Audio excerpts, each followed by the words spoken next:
Well, good afternoon and happy new year almost for those of you that are joining us today for the last Trading Index Options webcast in 2025. My name is Ben Watson.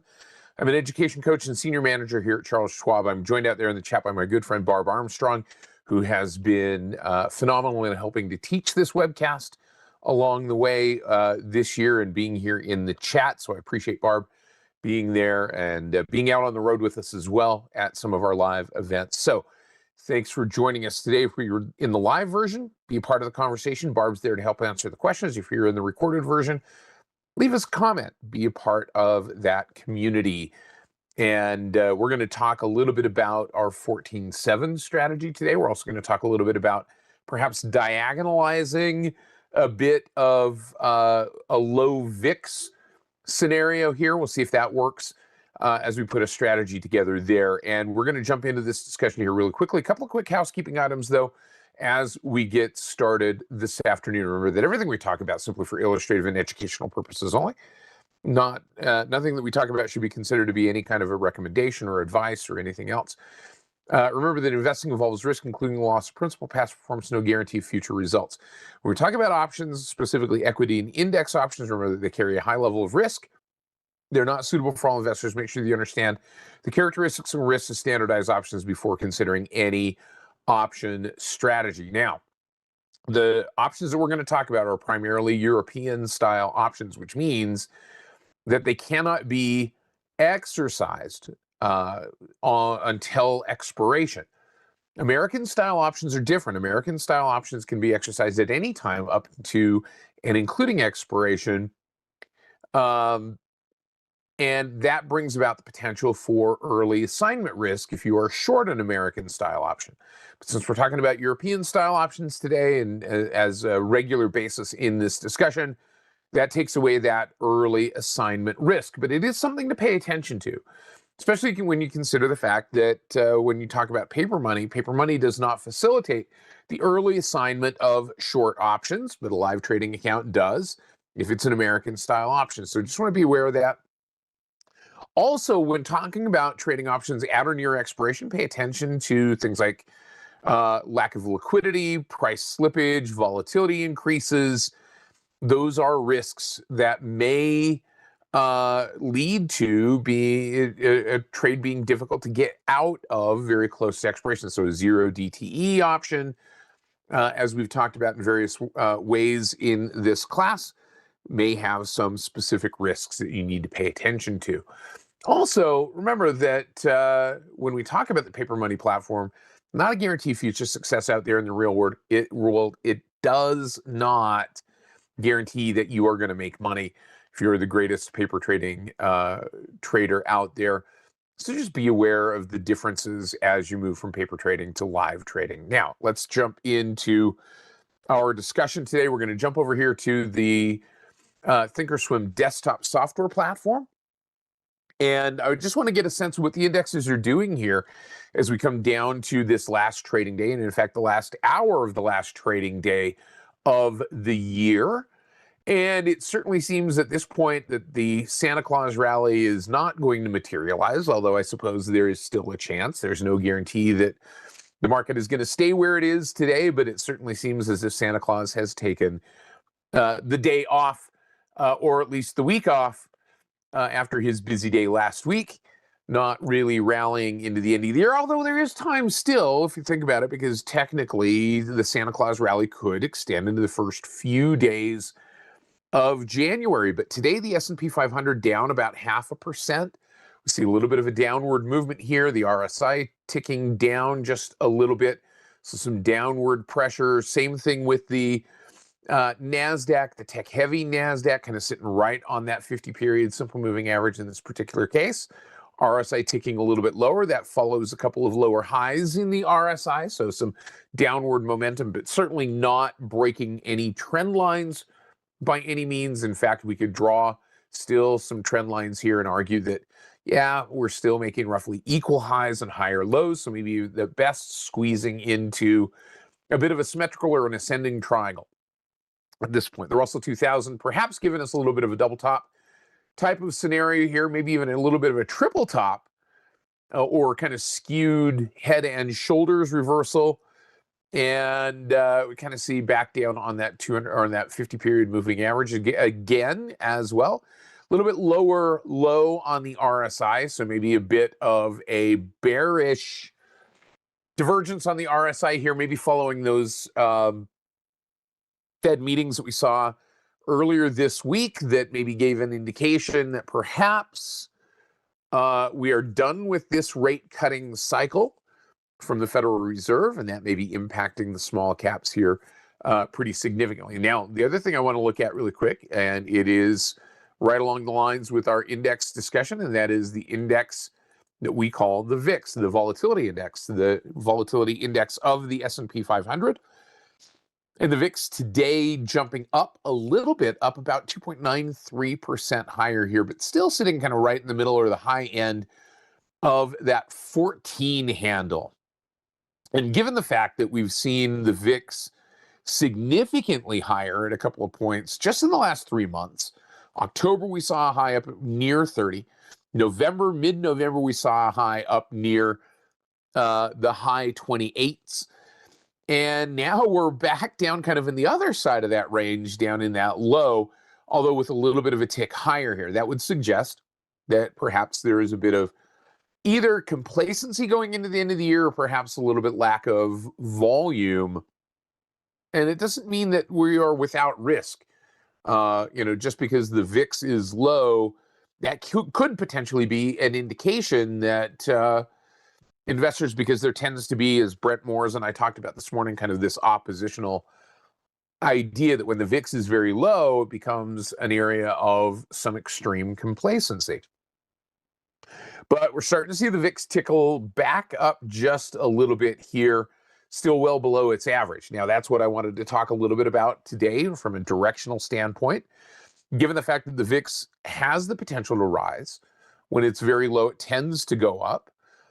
And it has the tendency to do that fairly quickly. Now, that doesn't guarantee that it's going to do that. It doesn't mean that for sure it is going to move higher here, but the VIX tends to be a little bit mean reverting, especially if going into the next year. We start to see a little bit of a sell-off, and that may bring that VIX a bit higher. We've got some geopolitical risks still.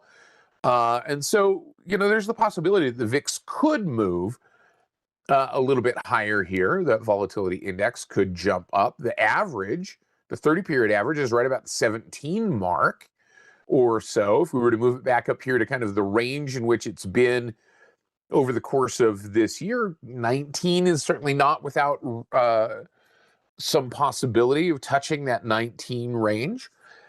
So the first thing that I want to do here in looking at a directional trade, and then we'll get into our 14-7 strategy here in just a minute, is look at the idea of diagonalizing a VIX directional trade, expecting the volatility index is going to go up.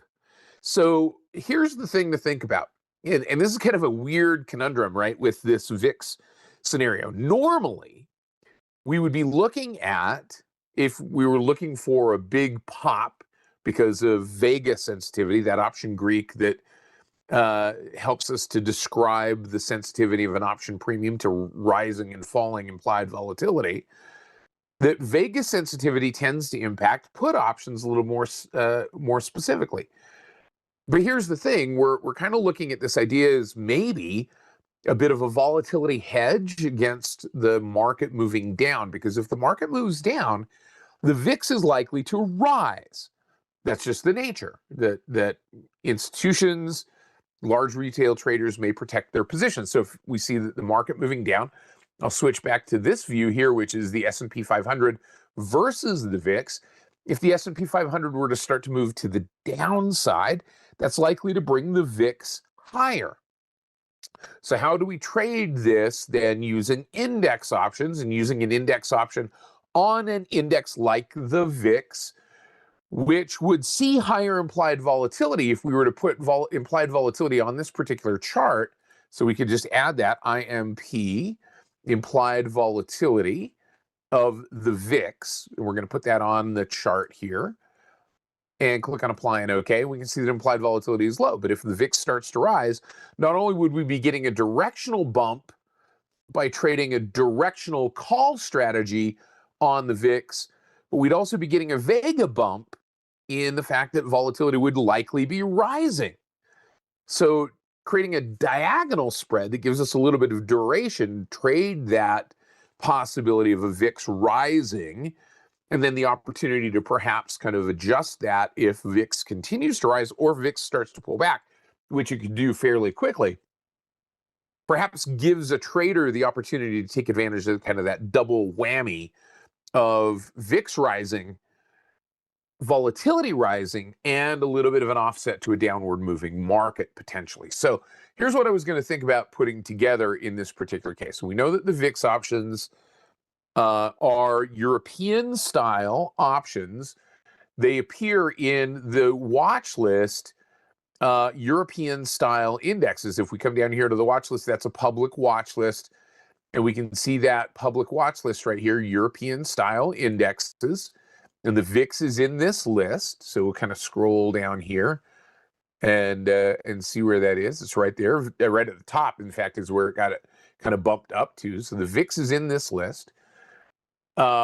We've further filtered that out, but there's the VIX right there. Now, if we go to the trade tab and we take a look at VIX options, we see that VIX options kind of have something unique about them, and that is that they are AM settled, morning settled, which means that these are going to stop trading on the evening or the market close, cash market close, prior to this expiration date. But they're going to settle the next morning based on that special opening print that is determined by the option exchange, and it is the number that is used. So there is directional risk between the time that trading closes and the time that that settlement print comes out. So if the VIX makes a big move because of overnight news, there's a possibility that if you were to hold this option until expiration, that there could be that positional risk. So that's something to pay attention to, especially with AM settled index options. We don't often hold, and we don't talk a lot about holding options into expiration. And this would be one of those reasons where, again, it might be beneficial for a trader to consider not holding a position either long or short into that expiration because of that directionality, that directional risk, because of that difference between when it closes trading and when it settles. There is that kind of gap in that range between when it can't trade it anymore and now it has that directional risk, and when that settlement print comes out. So my thought was, we could trade this just long. We could just go long a call option and we might get that bump, but that could be fairly expensive. So my thought was directionalizing this. So what I'm going to do is I'm going to put together a directional strategy, still has a directional component to it, but one that benefits from rising volatility. And that type of strategy might very well be a diagonal call spread, long diagonal call spread. So if you were with us in Miami a couple of weeks ago, we talked a little bit about diagonal spreads in our advanced options workshop. I know Barb talks about diagonal spreads. We talk about it in our advanced options webcasts. It's very much like a vertical spread that we've talked about before, and we're going to look at with our 14-7 strategy, but it spreads out both the expiration dates as well as the strike prices. So I'm going to begin with my long expiration, the one that I'm going to buy in this case. And I'm going to go out a little bit of time because I'm going to give this some duration, not a huge amount of duration, but a little bit of duration. So in this particular case, I'm going to go out to the 28th January. So I'm going to stay within kind of the same month. The nice thing is we've got a bunch of different expirations here. We've got some weeklies here. I'm going to go to the 28th January, and I'm going to take a look at volatility, or excuse me, I'm going to take a look at liquidity just by looking at the bid-ask spread. So I've got a couple of choices here. I could go out 18 February. That's going to give me a little bit more time. That might be tighter bid-ask spreads. This one, I wish I had one in between these two just for a little bit more granularity. But as I look at these, I've got about a 40-cent wide bid-ask spread at the money strike. Now that narrows a little bit as we get a little bit deeper. So I think from a liquidity standpoint, and it gives me the opportunity for one additional roll scenario here, would be to go to the 18 February. And I'm okay buying a little bit more time. We'll see if that works in our favor though. So what I'm going to do is I'm going to go out and I'm going to go to the 18 February expiration. Now, generally, when I create and when we talk about creating a diagonal spread, one of the things that we look at is buying the long leg either at or slightly in the money, and then selling the short leg where we expect the instrument, the underlying instrument, to go in whatever time frame that we're looking at. So here's kind of where I'm getting to. If I'm going to look at doing this, I'm going to look at maybe that 14 strike, and that's a 10-cent wide bid-ask spread. That tells me that there's a fair amount of liquidity. And I'm going to look at buying that 14 strike call option.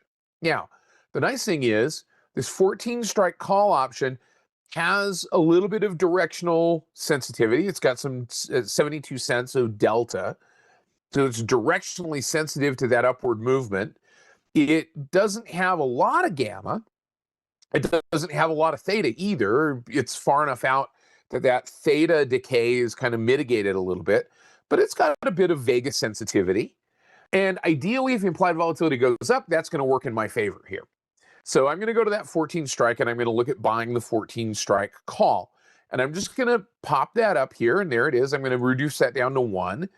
And now I'm going to pay $4.70 for it. Now here's the key to this in terms of putting this trade down. I'm going to put that back down a little bit. We're going to come back and we're going to take a look at maybe the 14 January expiration. And if I come over here to the right-hand side, my expected move is about 2 points to the upside. So 14 plus 2 is 15, 16. That's 16 points. That's to the 16 handle. And that's kind of where the market expects implied volatility, or the VIX, to move within this particular time frame. Could it move higher? Yes. If news happens, that VIX could move significantly higher than that expected move. But given the current level of implied volatility for the VIX, that's what the expected move is. So I'm going to go to this 14 January expiration, and I'm going to look at selling that 16 strike call option, and I'm going to bring in about $7.17 against the $4 that I was paying for that long leg. Now here's the thing. Notice that this is going to leave me with about 10 cents of directional sensitivity. It's going to leave me with some pretty good positive gamma, and it's going to leave me with some positive time decay in this particular case, because that 4 cents of time decay in my short leg, which is the one that I want to decay away quickly, is going to overcome the 3 cents of time decay that's working against me. So I've got 1 penny of positive time decay here, and I've got 1 penny of positive vega. So if implied volatility goes up, that's going to work in my favor. So I'm going to look at selling this one, and that's about 10 cents wide, 11 cents wide here on that 16 strike, and I'm going to look at selling this. So here's my long diagonal spread. Now, somebody who's traded diagonal spreads before is probably looking at this and saying, wait a second, it's a $2 wide diagonal spread, 14 to 16, there are 2 strike prices, but I'm paying $3.37 for that diagonal spread. The most of that spread could trade at, theoretically, is $2, but I'm paying $3.41 for it. So if we were to right-click on this and send it to the Analyze tab and take a look at this, you can see the problem that becomes evident with this is that we have a very small range in which we could potentially make money in this trade.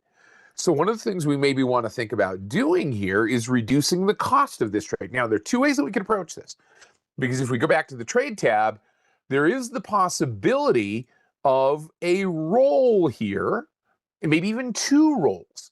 So we're not going to hold this static. We're not going to leave it static. If it's starting to climb, we may roll it out, and that may mitigate or change this scenario a little bit. But we're not just going to treat this necessarily as one and done type of diagonal spread in this particular case. There's just not enough premium in it to be able to treat it as a one and done.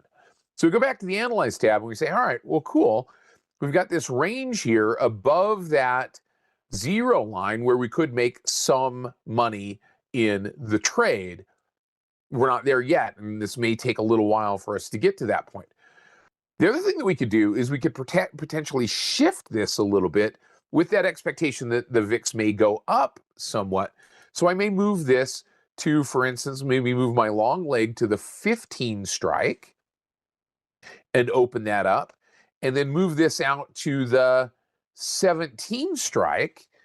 And now I'm paying less for it. Still a $2 wide, but you see what it's done is it's opened up that range right here. So it's given me a little bit higher potential theoretical maximum gain. It's also given me a wider range all the way up here to 20 where I could potentially make some money on the trade. So that's something to think about in this case. Now, this is a bullish trade, JDML. We're bullish on the VIX, but bearish on the SPX. So this is perhaps a hedging position. But it's relatively low cost to entry. Our risk in the trade is $293. So because it's a long trade, that's going to be our max theoretical loss in the trade. So something to pay attention to here. The other thing that we could do is we could shift how far out we've gone on this 18 February expiration, the long leg. We could bring that back, say, for instance, to that 28 January expiration. And now you notice what we've done. So this would be the scenario where maybe I'm a little more willing to allow for a wider big bid-ask spread. So the reason, JDML, that we went out to that, why the February expiration? The reason we went out to February, tighter bid-ask spread. But it cost us more. It was more expensive, period, end of story. So now if we go to 14 Jan for our short leg, 28 Jan for our long leg, well, we reduce the number of times that we could roll this, but we also kind of give ourselves a little bit of a locked-in potential gain if the VIX were to spike to the upside significantly here. And that now gives us maybe a little bit of a change to the equation in terms of the risk of this particular spread. So the other thing that we could do is we could maybe even shift this back down a little bit more and do it once again. So we maybe keep it at that 28 Jan, or we might even move it to the 21 Jan. And now we're paying, and you see what happens now, that becomes much more like a vertical spread, right? We could do it this way. So still $2 wide vertical spread, or excuse me, $2 separation between our strike prices, but we've taken out the roll component of this trade because we really don't have an opportunity to roll here in this particular case. We do, but we're essentially this. So that's essentially what we're doing here, James, is creating a February 18 long call vertical, but we're giving ourselves the opportunity to roll it once in this particular case. And we're taking advantage of faster time decay and smaller Vega sensitivity in the front month, in the one that we're selling. Because remember, volatility, Vega, gets less significant as we get closer to expiration. So if implied volatility is going to go up, that means that it's going to hurt, that rising implied volatility is going to hurt our short leg a lot less by creating that disparity, right? Now, you could sell a short put here in this particular case as well. That would be one way to offset that cost. And then what you're doing is you're creating essentially an iron butterfly in that particular case. You're creating an iron butterfly. I kind of like the way this is structuring itself. With dollar debit against a $2 wide spread, we're paying about 50% of the width of that spread between our two strikes. We have the opportunity to roll it once. And we've locked in that upside potential, but we've also given ourselves a little bit of separation in our expiration dates. And that separation in the expiration dates, comes from the fact that we've got a difference in our option Greeks. So if we go back to the trade tab for just a second, and here's what we're looking at. Remember, we're looking at, in this particular case, in our Analyze tab, the 21 Jan, 14 Jan expirations. So here's our 21 Jan expiration. We were looking at the 15 strike. That's the at-the-money strike in this particular case, because the VIX has gone up a little bit. It's ticked up to about the 15 strike, that 15 handle. So you see that we've got about 79 cents of positive delta. We've got 2 cents of negative theta, so that's working against us, but we've got a penny of positive vega in this particular case. So we've lost a little bit of vega sensitivity in the long leg, but now we go to the 14 Jan and we open that up. And what I'm going to do is I'm going to take both of these down to about 14 strikes, maybe even less. I'm going to take those down to maybe about 10 strikes so that we can see these compared to one another. So here's the one that we're looking at selling, or excuse me, buying. That's the 15 strike. And the one that we're looking at selling is the 17 strike. So let me grab my calculator here and we'll take a look at this. I'm going to switch my gadget to the calculator really fast. And what that means is we've got 79 cents of positive delta, directional positive delta, and we offset that by selling 48 cents of directional delta. So now we're left with 31 cents of positive delta. If the VIX goes up, that works in our favor. This becomes more of a directional trade. And that's what helps to kind of lock in some of that upside gain. Now, the other thing that we've got to look at, though, is we've got just about double the amount of time decay in the short leg. That's good, which means that every day that goes past, we're going to be eating away at our option premium theoretically by about 2 cents. And then Vega becomes just about a wash. Volatility becomes just about a push. But that's going to change if implied volatility goes up a little bit. So think about this. And the problem is, RB Tech Trader, we don't know what the maximum potential gain is on this trade because we don't know what the roll is going to be worth. But if we were to look at what this trade might be worth, if it were to get to that max theoretical gain, that max theoretical gain comes everywhere above that 17 strike. So if it goes up to 17, and we kind of see where that max is, the max in the trade, I mean, we're paying about $100 for it. Dollar times 100 shares. So in this particular case, that max theoretical gain is about double that. Double that our cost of the trade. So because we know that the width of the spread is $2. And so theoretically at expiration, if we were to let it go through, if we didn't roll it, expiration of the 14 Jan expiration, we could make about $100 in the trade. Theoretically, that's the theoretical maximum gain in the trade. So it's about a 1-to-1 reward to risk, and it's fairly low cost to enter. We know that our maximum loss is going to be what we paid for the trade.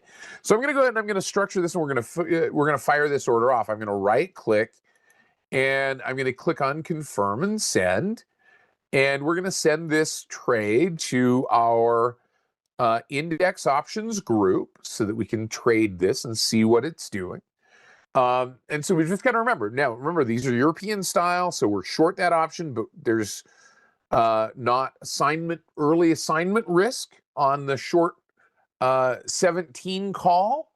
We do have to remember that there is positional directional risk if we were to hold that one till expiration. So we got to remember to close that one down. We're not just going to let that roll off.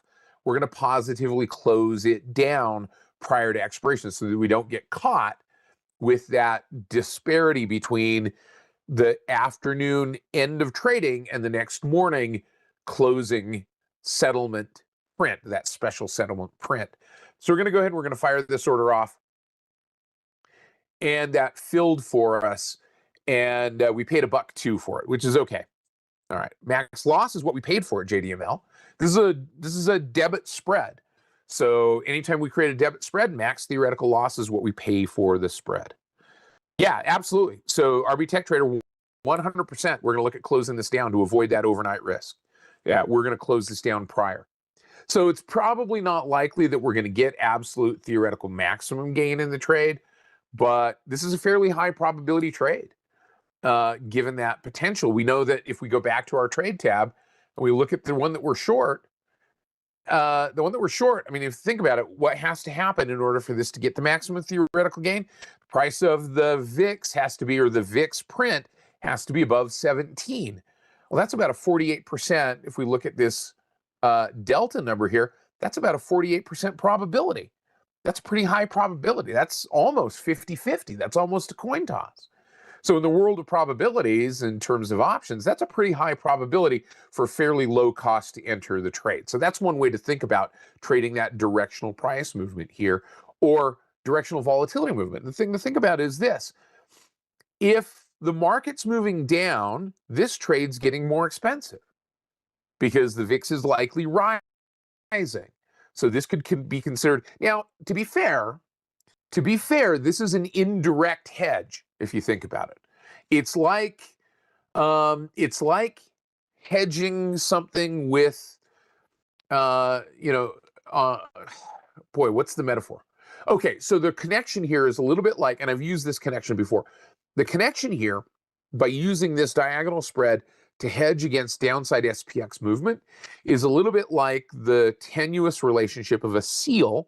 Think about a trained seal standing on a ball, balancing another ball on its nose, and on top of that ball is spinning on a stick a plate.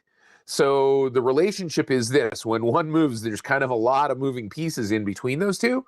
So not a direct correlation, but it's still kind of giving us some kind of tenuous connection there. So think about that in terms of this hedge. It's a loose, disjointed, tenuous, multiple kind of Rube Goldberg hedge, if you will. I like that idea. It's a Rube Goldberg hedge against downside SPX movement. All right, now there we go. Now let's talk about the SPX for just a minute. So let's pop back over here to our index grid that we normally use. This is our index options grid. We're going to look at the SPX. So I've been not teaching this particular webcast. We were dark last week because it was New Year. It was Christmas Eve. The week before, I believe I was traveling, so I wasn't able to teach this particular webcast. So it's been a couple of weeks. My 14.7 index options have rolled off in this particular example. So we're going to start fresh in this case. So let me talk you through the rules for those of you that are brand new, the thought process and the rules behind this particular strategy. So this is a directional strategy, but it's a directional strategy that is based on probabilities. So here's what we're looking at: the S&P 500.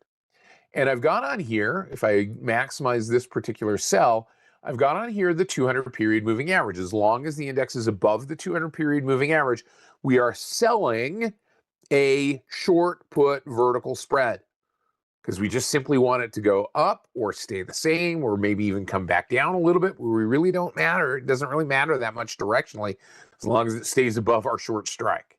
So our directional indicator is the index being above the 200 period moving average. So we're still selling put spreads. If, like it was back here in April, below the 200 period moving average, we're selling call spreads. So here's what we're going to do. We're going to come over here to the left-hand side, or excuse me, to the right-hand chart. And I'm going to take this time hack off. I'm going to move it here in just a second. But I'm going to go to the trade tab for the SPX. And so the first thing I want to do is see where my 14 days to go until expiration date falls. And that's the 14th of January. That makes sense because we're on the 31st of December here. So I'm going to go back out to that chart, and I'm going to go to the 14th of January. I'm going to grab my line. I'm going to right click it. I'm going to activate it. I'm going to grab this line, and I'm going to move it out to the 14th of January. So we're going to go right out here, 14, right there. There's my time hack. So I'm just going to set that line right there on the 14th of January. And that's what I want that line to do, is sit there. Okay, whoops, I don't want to start a new one. There's my 14th of January. Now I'm going to draw a line that crosses over that right on this probability of expiring cone. That probability of expiring cone is a 1 standard deviation cone. Okay, 1 standard deviation cone. So I'm going to draw my line across there, and I'm going to say, look, that's right about 1670 crossover. Or excuse me, not 16, 6670. So I'm just going to draw that line right there at about 6670. I'm not too particular, not too precise. I'm not trying to get it really close. 6670 is going to be my level. Okay, 6670. So what I'm going to do is I'm going to come back to the trade tab. And we're going to go to the 14 Jan expiration. Now, in order to get to 66.70, I've got to have a lot more strike prices than just 10 of them. In fact, I've got to have probably 100 of them because volatility has collapsed a little bit. So here's our 66.70. We're going to sell the 66.70 for $14.10. And we're going to buy a slightly further in the or out of the money option to provide definition to the risk in the trade. So 66.70 is the one that we're going to sell. So I'm going to hold my control key down and I'm going to look at selling the 66.70. Oops, let me delete that. Let's go to 66.70, click. And now we're going to make this 20 points wide. So I'm going to buy the 66.40. Why 20 points wide? It's just what we've done. You could go wider if you want to. You could go more narrow, but it's 20 points wide. So we're bringing in, wow, we're actually, for as low as implied volatility is, I'm kind of surprised that we're bringing in $2.65 for this premium. And you notice that this happens to come on that short leg right about the 12-cent delta, 13-cent delta, thereabouts. So we're actually even a little bit out of that range, okay, of where we normally fall. Normally, this has been falling right around the 15 or 16-cent delta. So I'm okay with it being the 12-cent delta. That's a lower probability that it's going to get hit.